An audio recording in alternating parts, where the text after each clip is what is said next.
என்றா கத்துற? உங்க கத்தலுக்கு இந்த காட்டு பசங்க பயப்படலாம், இந்த காண்டாமருக்கு பயப்படாதடா.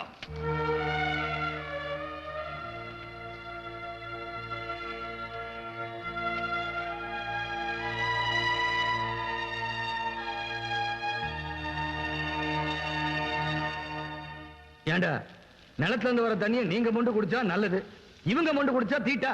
எங்கடா தீட்டு? எதுலடா தீட்டு? ஏன்டா அப்படி தீட்டு தீட்டுன்னு சொல்லி புதிய தீட்டா விட்டுட்டீங்க, அறிவு தீட்டா விட்டுட்டீங்க?